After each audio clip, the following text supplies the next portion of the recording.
E aí pessoal, tudo bem com vocês? Eu espero que vocês estejam maravilhosamente bem. E hoje eu trouxe a parte 2 de um vídeo que vocês gostaram muito, com mais armadilhas que mestres caíram no passado. E fique até o final, pois eu deixei o lance mais espetacular que você vai ver hoje por último. Vamos lá! Começamos então numa partida entre Giovanni Veskov, grande mestre de xadrez, e Kasgaleyev Murtas, difícil de dizer o nome, também grande mestre. Temos então uma partida com E4, E5, cavalo F3, cavalo C6 e bispo B5, a Ruy Lopes. Aqui, o Kasgaleyev joga o lance peão A6 e geralmente o bispo retorna para a casa A4 e temos a linha principal com cavalo F6. Vocês devem estar cansados de ver isso, né? Porque inclusive está sendo jogado aí à torto e à direito no campeonato mundial, a linha principal da Ruy Lopes com uma quantidade absurda de teoria. No entanto, nesse jogo, o Giovanni Veskov resolveu entrar na linha das trocas, com bispo toma cavalo.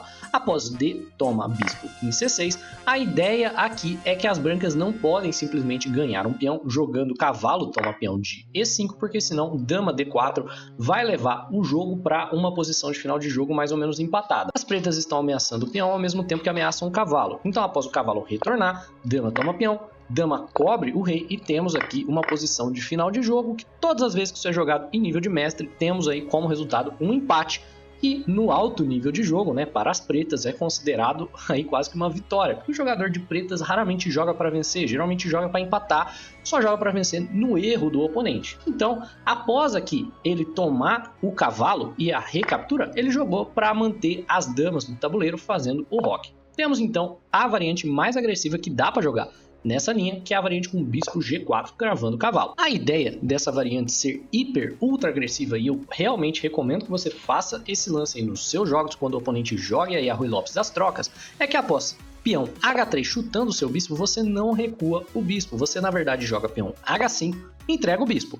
Para quem tá vendo isso pela primeira vez, isso aqui vai se chamar de armadilha da vara de pescar. Dá para fazer com o cavalo também e é muito temático, né? Para o iniciante que ainda não conhece, o oponente não pode tomar o seu bispo, porque senão você toma de peão, chutando o cavalo, e quando o cavalo se move, né, vai vir aí a dama para casa H4 e agora o checkmate é inevitável na casa H2 ou senão na casa H1. Por mais que o oponente tente jogar peão F3 para criar uma casa de escape para o seu rei, você pode trancar o escape aqui o lance peão G3 e na sequência, não importa aí o que as brancas decidam jogar, você toma o cavalo com checkmate. É claro que isso não foi jogado na partida, né? Quando vem esse lance bispo G5 seguido por H3 e peão H5, o oponente de brancas sabe que não pode capturar o bispo.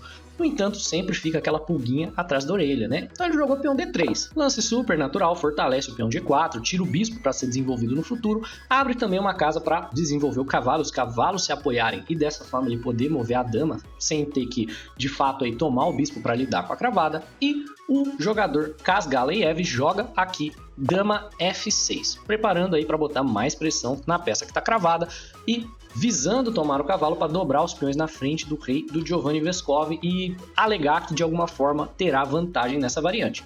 Vai seguir cavalo D2 para não permitir que os peões sejam dobrados. Agora, se bispo toma cavalo, teremos cavalo toma cavalo e a posição está melhor para as brancas porque trocaram um bispo por um cavalo. Geralmente não é uma troca boa. Ele segue com o cavalo E7, desenvolvendo mais uma peça, trazendo mais uma peça em direção ao seu ataque. A ideia é jogar o lance cavalo G6 e talvez plantar o cavalo na casa fortíssima F4, torre E1, cavalo G6 e aqui nessa posição o jogador de brancas, o Giovanni Veskov, resolveu tomar o bispo, né? Achou que já tinha preparado defesas o suficiente ali na posição, tirado a torre, né, para poder capturar o bispo. Beleza, temos a recaptura e ele não pode permitir a infiltração dama H4. Já veremos por quê, né? Na verdade, assim, já vimos, mas agora o rei continua sem ter como fugir. Então vamos lá. Nessa posição, isso aqui já foi jogado antes, inclusive com um candidato a campeonato mundial, várias vezes famosíssimo, Tigran Petrosian. O Petrosian ele resolveu jogar o lance peão G3 em sua partida, entregar o cavalo de volta e acabou que a posição estava ok após aqui uma troca de damas. No entanto, nesse jogo, ele não viu a continuação mais forte que seria entregar o cavalo. O jogador de brancas, o Giovanni Veskov, resolveu jogar cavalo H2 e isso perde o jogo, né, na sequência. Temos bispo C5 ameaçando o peão de F2, portanto precisa cobrir a ameaça ou defendê-la. E o Giovanni Vescovi achou que cavalo toma peão de G4 defenderia a ameaça, porque a ideia agora é que a casa H2 está coberta para o checkmate após o lance dama H4, que vem, né? Então vem dama H4, o Giovanni Vescovi falou, beleza, meu cavalo defende aí checkmate e também defende a casa de F2. Contanto que eu jogue rei F1, se você me der o cheque, eu tenho sempre para onde fugir com o rei e não vai ter problema, você basicamente sacrificou uma peça por nada.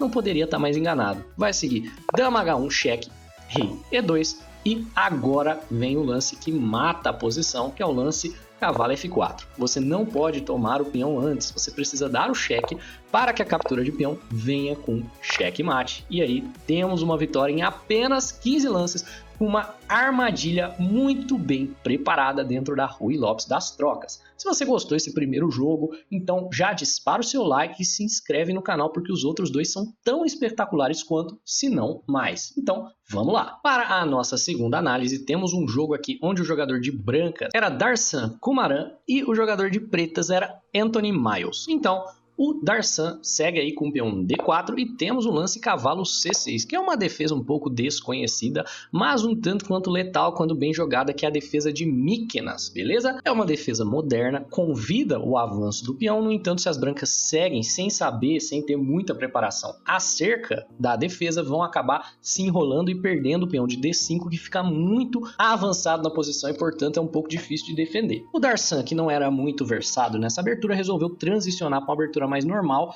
jogou aqui o lance cavalo F3, que é um lance um tanto quanto flexível aí, sinalizando a vontade talvez de jogar um sistema Collie, uma Catalunha, e temos peão D5. Estamos agora numa abertura de peão dama mais normal, que é a defesa Shigorin, que é quando temos aí peão dama, e as pretas jogam esse cavalo C6. Então, segue peão G3 visando fianquetar o bispo branco, bispo G4 desenvolvendo uma peça e ameaçando tomar o cavalo, dobrando ali os peões, logo bispo G2 desenvolvendo e dama D7. As pretas já sinalizam desde cedo que querem fazer um roque longo, por isso tiraram a dama tão cedo. Temos peão C4, lembrando, né, esse peão aqui nunca é um peão gratuito. Se as pretas tomam o peão, vai seguir o avanço e vai ser uma posição tanto quanto desagradável para o jogador de pretas, portanto é melhor simplesmente defendê-lo com o peão E6. Segue roque para os dois lados e aqui temos cavalo C3 por parte das brancas. Bem, o computador diz que é uma imprecisão, que era melhor avançar o peão para impedir o desenvolvimento do bispo de casas negras, mas não é nada que acaba perdendo a partida, né?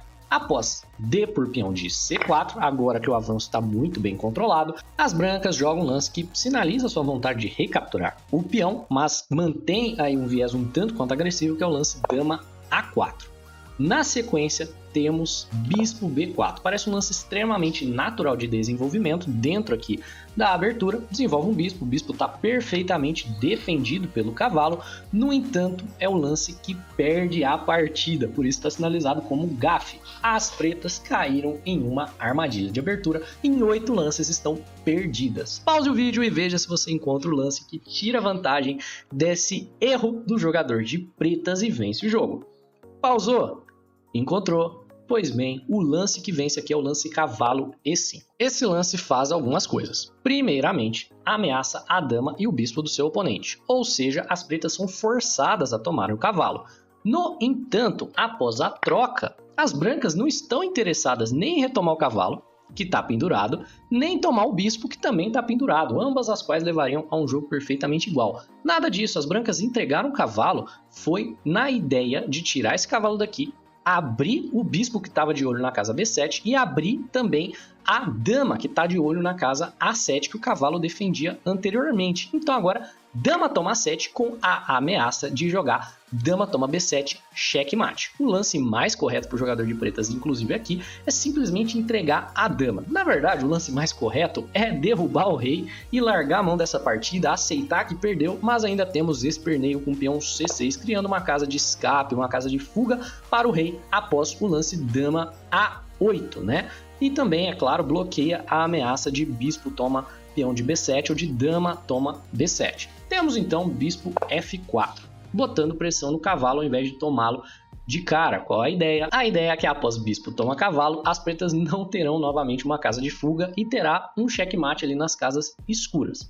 Bispo D6 vem defendendo o cavalo, no entanto de nada adianta, pois agora temos dama A8 e rei C7 caindo em mate em 4. Agora o mate está realmente difícil de encontrar, pois vamos lá. Cavalo B5 cheque é o lance. Qual é a ideia? A ideia é que se as pretas capturam o cavalo, vai seguir dama toma B7 cheque mate, e caso o rei caminhe para a casa B6, vai seguir dama A7 cheque, o rei captura o cavalo, peão A4, o rei só tem uma casa novamente, que é a casa B4, e depois dama B6. Um lindíssimo checkmate, dessa vez em apenas 16 lances, pois caíram em um golpe de abertura. A última partida aconteceu entre Lars Hansen com as peças brancas e Nick de Firmian com as peças pretas, ambos grandes mestres novamente. A partida vem com cavalo F3, abertura hatch, uma inglesa simétrica acaba saindo aí dessa abertura, cavalo C6, peão D4, um dos lances mais agressivos que as brancas podem jogar, oferecendo uma troca de peões centrais, que é interessante para os dois lados, né? Após a troca, as brancas ficam com o cavalo um tanto quanto centralizado, enquanto as pretas têm vantagem de longo prazo por terem trocado um peão lateral por um peão central. Então é vantagem de espaço no centro e desenvolvimento de peças versus uma vantagem posicional de longo prazo. Temos peão E6 por parte das pretas, preparando para jogar peão D5 no futuro, e também abrindo o bispo preto, cavalo C3, cavalo F6, até aqui tudo tranquilo e normal dentro da teoria da inglesa simétrica. Peão G3, as brancas preparam para fianquetar seu bispo, dama B6 por parte do jogador de pretas atacando aqui o cavalo, portanto agora o cavalo precisa decidir o que vai fazer da vida. O cavalo pode vir para a casa B3, para a casa F3 ou para a casa B5 e todos são lances teóricos. Temos então cavalo B5, que é a variante mais chata que as brancas podem jogar. As brancas aqui ameaçam o lance cavalo D6 cheque, forçando então as pretas a entregarem o seu par de bispos para não perderem o roque, e de qualquer forma as brancas vão ficar com uma dama super chata ali em D6, que impede o roque de qualquer forma, impede aqui o desenvolvimento do bispo. Portanto, quando temos aí essa linha, as pretas geralmente jogam com o cavalo E5 para que a dama volte a ver essa casa D6 e cavalo D6 não seja mais um tema. Temos então o bispo F4 ameaçando o cavalo. Se o cavalo se mover, também tem o duplo na casa C7, que é muito importante, e peão D6 aqui protegendo o cavalo e tirando qualquer tema possível de duplo. Bispo G2 desenvolvendo seu bispo no fianqueto. Lembrando, todos esses lances até o momento são totalmente teóricos, com várias partidas de mestres tendo sido jogadas até esse ponto. Peão A6 chuta o cavalo e as brancas aqui escolhem o caminho da guerra. Ao invés de tirar o seu cavalo jogando de maneira passiva, jogam com dama A4, preparando um ataque descoberto quando esse cavalo se mover e falando para as pretas: você não pode mais tomar meu cavalo, pois eu estou cravando o seu peão à defesa da torre, perfeito? Quando o cavalo se mover, vai ter cheque e você terá problemas. Então, cavalo D7 simplesmente cobre qualquer possibilidade de cheque, e a maior parte dos jogadores nesse momento desistiriam de um ataque, seguiriam fazendo roque, alguma coisa do tipo. No entanto, vai seguir o lance mais chocante que você vai ver hoje. Pause o vídeo e veja se você consegue encontrar. Se você conseguir, você tá de parabéns. Pois bem, pausou? Encontrou? Tenho certeza que sim. O lance é peão C5. Esse lance é completamente chocante. Por quê? As brancas estão entregando o peão não de uma, não de duas, mas de 3 maneiras diferentes. E não importa como o jogador de pretas resolva tomar, vai haver uma sequência que ganha o jogo. Vamos lá, vamos começar a calcular aqui para fazer sentido desse lance. Digamos que ele resolva tomar o peão de dama, né? Então dama toma peão de C5. Nesse caso, o bispo volta para E3 e não tem mais como a dama ficar de olho no duplo cavalo C7 que vai vir na sequência. Na verdade, a única casa segura para a dama é ser trocada aqui na casa C4. É uma casa aí que ela está defendida pelo cavalo. No entanto, após as trocas, temos cavalo C7 ganhando o jogo para as brancas, pegando uma torre limpa, que em nível de mestre é mais do que suficiente para vencer o jogo. Se cavalo toma C5, que parece o lance mais forte, uma vez que agora, quando esse cavalo se mover com cheque, né, por conta da dama, aí o cavalo pode tomar a dama que está dando o cheque, correto? Errado, porque na verdade o cavalo se move com cheque duplo, e quando o cheque é duplo, não existe nenhuma maneira de você pará-lo a não ser movendo o seu rei. Não dá para você tomar as duas peças que estão dando cheque ao mesmo tempo. Então, rei E7 e agora o lindíssimo lance cavalo D5, ganhando completamente a partida, dando um duplo no rei e na dama. No entanto, se o cavalo for tomado, nós temos checkmate em 2 lances com dama E8. Dama E8 força checkmate, se rei toma cavalo, temos bispo toma cavalo. checkmate. E se o rei vem aqui para a casa F6, nós teremos checkmate com dama toma cavalo, rei para a casa G6 e dama G5, checkmate. Incrível, né? Ainda existia mais uma maneira possível de se tomar o peão, que era tomar com o peão de D. E nesse caso, simplesmente, né, o cavalo ia cair, e se o cavalo toma é aquela mesma sequência com cheque duplo. Se o cavalo não toma, nós teremos um duplo imparável na casa C7 e a partida estava ganha de qualquer jeito.